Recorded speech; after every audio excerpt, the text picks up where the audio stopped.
jugadores de Tomate Unión Deportiva. Y también a punto de sacar a de Valencia, punto de para alojar un castigo a los jugadores de Valencia que marcaron un antes y un después que consiguieron recuperar la máxima categoría del fútbol español e internacional y ascender hace 25 años al Valencia Club de Fútbol de nuevo a la primera división de la Liga Española. ¿Usted faló? ¿Digo yo?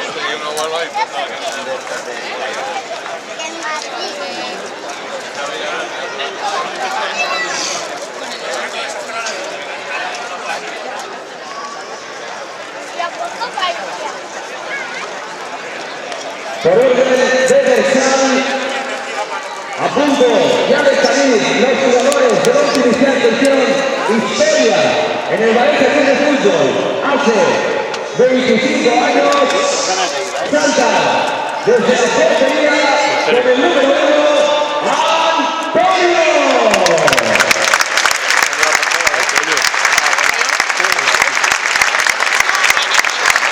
Con el número 2, Juárez. Con el número 3, Veo. Con el número 4, Arias. Con el número 5, Jiménez. Con el número 6, Bocio. Con el 7, Joel García. Con el número 8,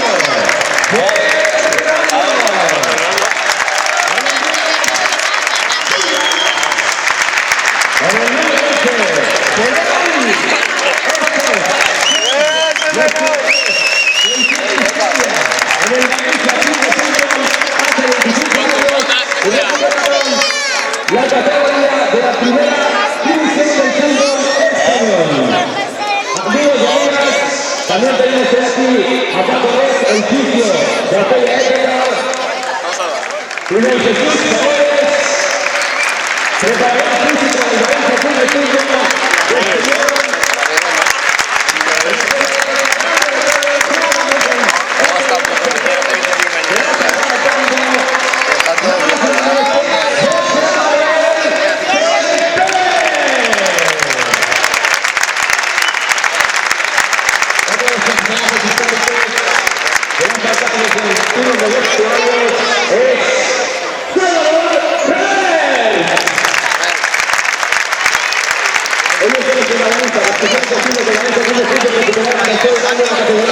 máxima del fútbol nacional.